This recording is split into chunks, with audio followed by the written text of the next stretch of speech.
Nós estamos no programa Momento GMF. Eu sou a Márcia. Hoje nós temos uma convidada muito especial, como sempre, a Priscila Moura. A Priscila, ela é formada em psicologia, vou falar um pouco do currículo dela. Ela tem especialização em clínica analítico-comportamental, tem um currículo bem extenso, né? Análise do comportamento aplicada pela PUC, ela também é análise do comportamento pela Universidade de São Paulo, ela participou do JAC, Jornada, né, da análise do comportamento. Também ela faz a terapia analítico-comportamental, analítico-comportamental infantil. Olha, gente, eu vou falar, é bem extenso, são 4 folhas. Então, né, Priscila? Ela é assim, pequenininha, mas ela tem, olha, o currículo, ela não novinha, mas tem um currículo grande. Também tem uma parte de atendimento terapêutico muito importante, porque além de crianças, ela também trata de adolescentes, não é isso? Desenvolvimento atípico, como TEA, transtorno do espectro autista, TID, transtorno invasivos do desenvolvimento, TGD, transtorno global do desenvolvimento e várias comorbidades. Então, essa é Priscila Moura, nossa convidada de hoje, com currículo extenso, tem mais, depois quem se interessar eu posso passar no final do programa, né? Então esse é o primeiro bloco, vamos lá, então, as perguntas. São vários blocos, nós temos blocos de pergunta de mãe também, mas tem uma mãe aqui que nós resolvemos adiantar o último bloco, porque a pergunta dela estaria no Pergunta de Mães, mas é uma pergunta que nós vamos fazer para você agora, que é a mãe do Felipe, a Miriam. Ela pergunta: pelo amor de Deus, alguém me explica o que é ABA, Applied Behavior Analysis, ou Análise do Comportamento Aplicada. Priscila, consegue resumir pra gente de uma forma que nós entendemos o que é o famoso ABA? Ok. Muito obrigada pelo convite, Márcia. Um prazer enorme estar aqui com vocês. Espero conseguir responder as perguntas de uma maneira esclarecedora, né? E o que eu não conseguir, a gente pode deixar nos comentários. Sim. E a gente vai se ajudando. Bom, a ABA, ela é uma técnica que vem da análise do comportamento, né? É uma técnica especializada para o atendimento de crianças com espectro autista, né? E o próprio nome já diz, né? Análise do comportamento aplicada, ou seja, a base para esse tipo de tratamento é analisar os comportamentos, entender a função dos comportamentos que a criança apresenta e, com base nisso, nós vamos planejando as intervenções. Entendi. Então a ABA, né, todo mundo faz, olha o ABA, porque tá na moda, né? A gente escuta falar de ABA uns 10 anos atrás, né? Porque eu já ouvi falar, mas hoje quase todo mundo entra com ABA. Ela é uma das terapias mais eficazes hoje? Sim, o ABA, ela é a referência, né, para as outras terapias de atendimento com crianças do espectro autistas e com problemas de desenvolvimento de um modo geral. E ela é referência por ser uma das terapias que tem comprovação científica, né? Então, existem muitos estudos que dão base para as técnicas, para as intervenções, né? E como eu falei, ela é base para as outras derivações, como o Denver, né? O Denver é outro, mas nós vamos chegar lá, vamos explicar um pouquinho que quem foi na palestra do Dr. Marcelo Vale ouviu ele falar um pouquinho em Denver, né? No método Denver. Agora, me pincelando uma resposta sua.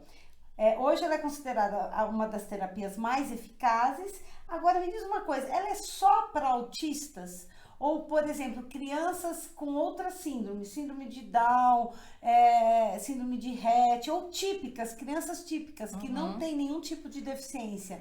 Ela também pode ser usada a terapia comportamental? Ela pode, e ela também, para esses casos, é uma das terapias que mais produzem resultados eficazes, duradouros, né, que torna a vida da criança uma vida mais funcional, né, que a criança adquire independência em várias áreas. Tá. Então, sim. E você poderia nos dar uma pincelada, um exemplo, por exemplo, dessa terapia do ABA numa criança autista, em algum tipo de comportamento inadequado de uma criança autista e ela sendo utilizada numa criança que não tem nenhuma deficiência. Perfeito. Porque eu tenho amigas que perguntam, não sei o que eu faço com meu filho, ainda até brinco, olha, aba nele, aba nele. Então, você poderia falar hoje, dar um exemplo?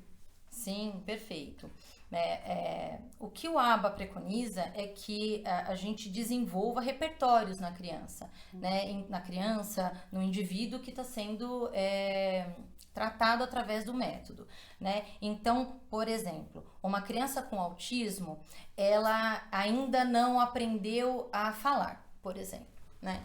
Então, como que a gente vai tratar para chegar nesse comportamento final esperado? Então, nós vamos entender qual é a função dos comportamentos que ela já apresenta, né? Então, por exemplo, a criança quer beber... Dá pra gente dar uma pausa?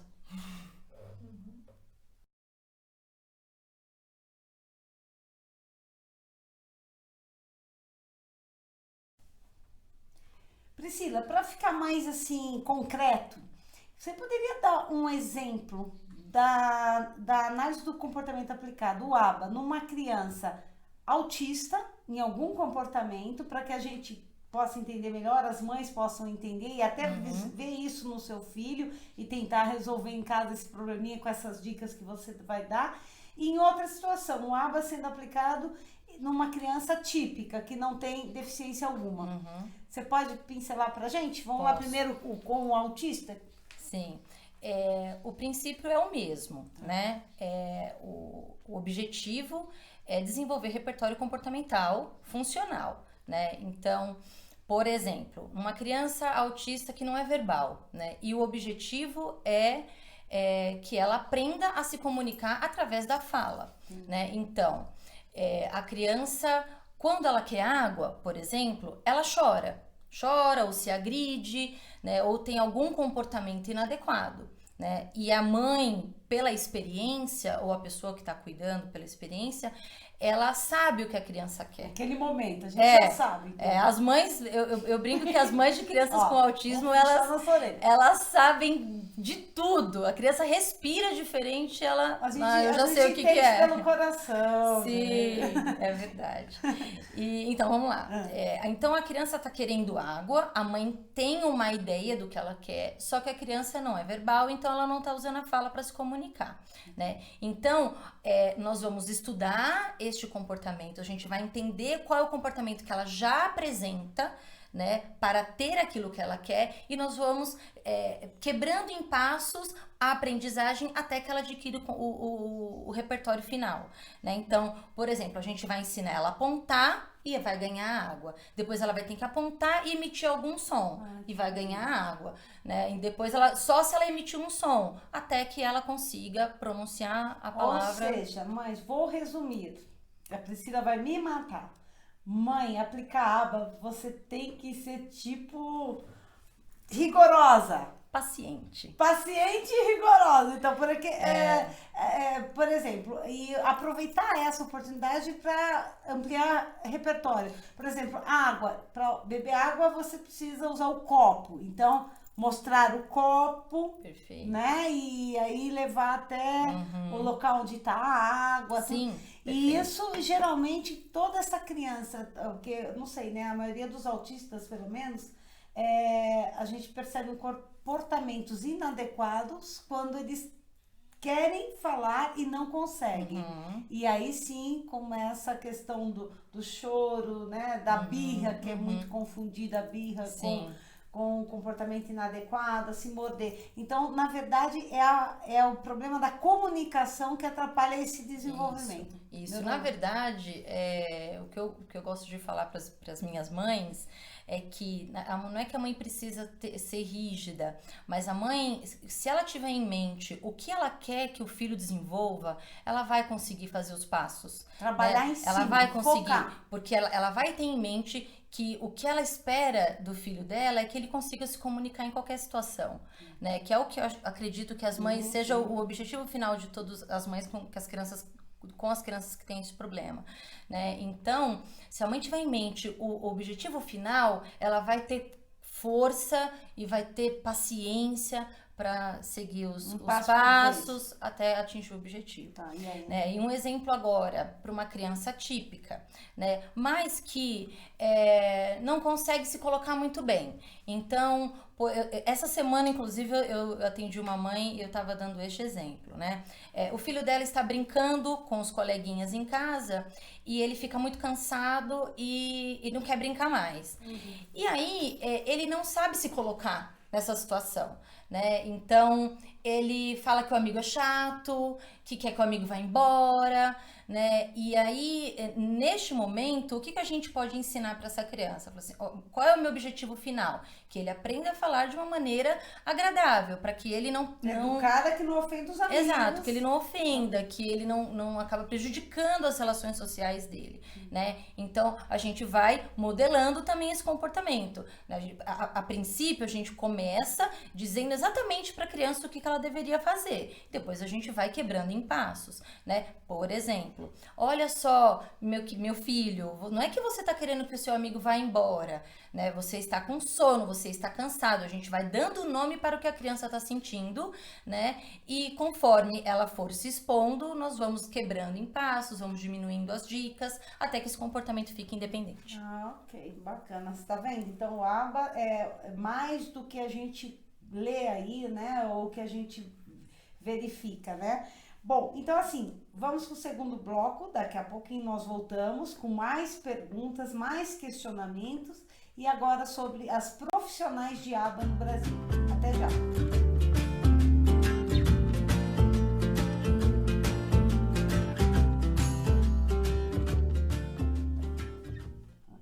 Voltando no bloco 2, Priscila, uma coisa que muitas mães nos perguntam, quem é especialista em ABA hoje? São os psicólogos e fonoaudiólogos? Existe formação no Brasil como uma faculdade? Eu acredito que não, porque eu acho que faculdade de ABA não tem no Brasil ainda, né?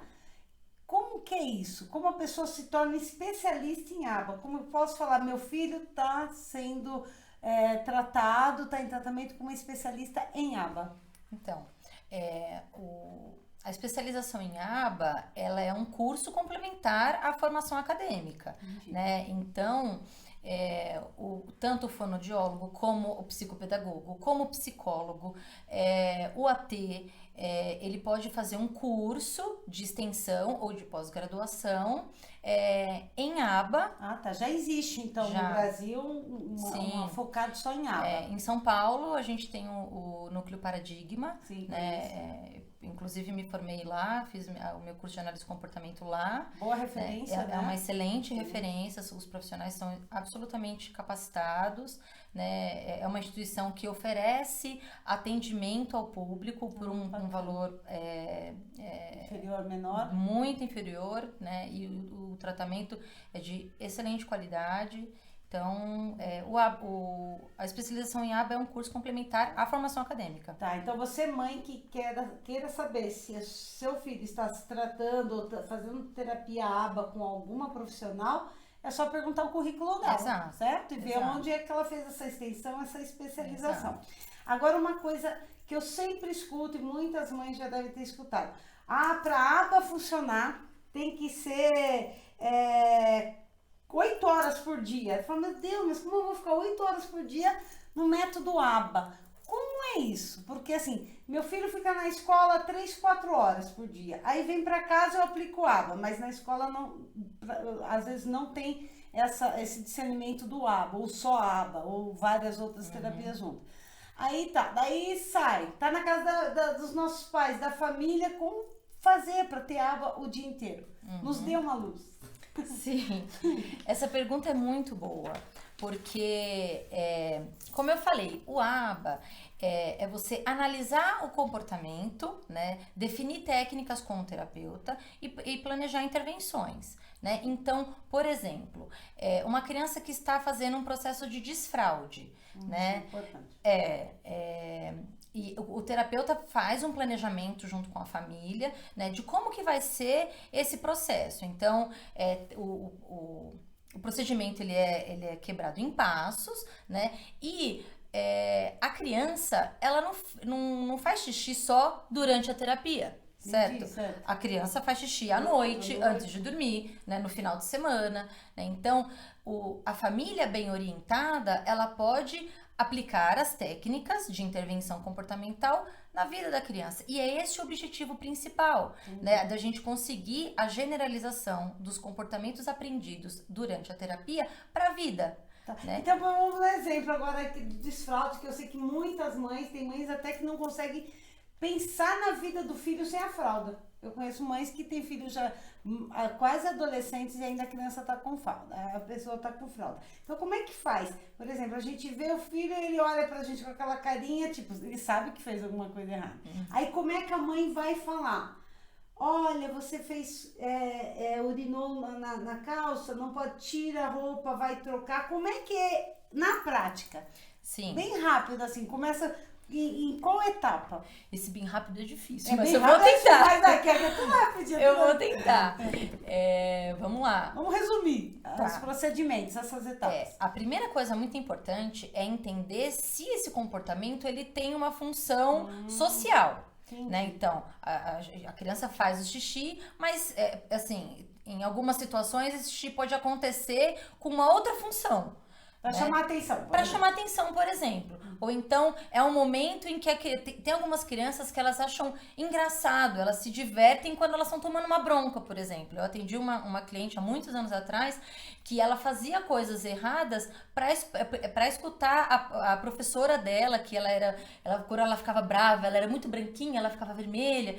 Então, muitas vezes a criança pode fazer um comportamento inadequado para ter uma atenção específica, que para ela é interessante. Né? Então, a gente primeiro precisaria entender qual é a função desse xixi e desse cocô escapar, né, fora durante o dia. Durante então, o dia. A mãe tem que, primeiro passo, observar em que condições acontece urinar na calça. Sim. Aí fez, já sei, toda hora depois que eu quero sentar assistir televisão, ela vai e urina. Vamos falar assim, aí você já entendeu que ali tem alguma coisa.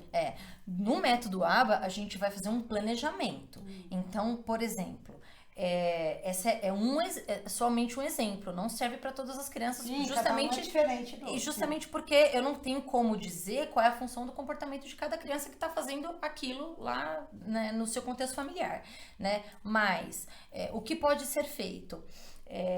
A gente vai trabalhar com a prevenção. Entendi. Né? A gente vai levar a criança num intervalo de tempo, é por isso que precisa de muita paciência, mas como eu falei, né, no bloco anterior, se a gente tiver determinado com o comportamento que eu quero atingir, eu consigo fazer os passos direitinho, né? Então, eu vou levar a criança muitas vezes ao banheiro, ela com vontade ou sem vontade. A gente não tem como saber se ela está com vontade ou não. Não fala, não verbaliza. Exato. Então, eu vou... ela bebeu água na hora do almoço, bebeu um suquinho na hora do almoço, então provavelmente ela tá com vontade de fazer xixi, né? Então, eu vou levar ela de 10 em 10 minutos. O xixi saiu no lugar adequado, né, que no banheiro, eu vou dar super atenção pra criança, eu vou consequenciar, nossa, como eu tô feliz com você, olha só que legal. Parabéns, você fez xixi no lugar adequado, olha, sua roupa não ficou molhada, você tá cheirosinho. Tudo que for positivo é aquela hora. Porque a criança vai estar recebendo a sua atenção para algo que ela fez, que é esperado que ela faça, né? Que é legal. Que exato. Bom. Então, a gente vai fazendo, vai levando a criança. Eu não vou sentar para assistir televisão e esperar o xixi sair na roupa para então remediar. Porque no caso, eu dei um exemplo bem assim, mas toda vez eu escuto mais, mas toda vez que eu sento... acontece. Então, assim, significa, toda vez que você senta, então, vamos, antes de sentar, vamos levar ao banheiro. Ok, deu parabéns, é o reforço positivo. Isso é o tal, o parabéns, tal, é o reforço positivo que todos os terapeutas falam. Vamos fazer o reforço positivo? Então, o reforço positivo, ele é também uma intervenção, né? ele é algo que é uma consequência que você adiciona na sequência de um comportamento, né? Então, e uma consequência que a gente adiciona positiva. Então, eu vou consequenciar um comportamento do fazer o xixi no lugar adequado com um reforço positivo logo na sequência, né? Então, que seria o elogiar, né? O dar o parabéns, o dizer o abraço, o beijo. E o chocolatinho não pode? O chocolatinho pode também. Tem que ser muito planejado, muito bem planejado, porque o chocolate, ele é um reforçador primário, né? Existem diferenças de reforçador, né? E o que a gente espera das nossas crianças? Que elas se comportem adequadamente, apenas tendo como consequência o reforço social, né? Ela entender que aquilo é algo natural, esperado e que é bom para ela, em primeiro lugar, se comportar daquela maneira, né? A gente até em alguns momentos utiliza reforço primário, né? Como o chocolatinho, a balinha, mas com um propósito muito específico, né? Você conseguiu... Para desenvolver... na verdade, a gente usa isso mais quando a gente quer desenvolver comportamentos básicos, né? Como tem algumas crianças que elas não têm o contato visual, tem algumas crianças que não têm o comportamento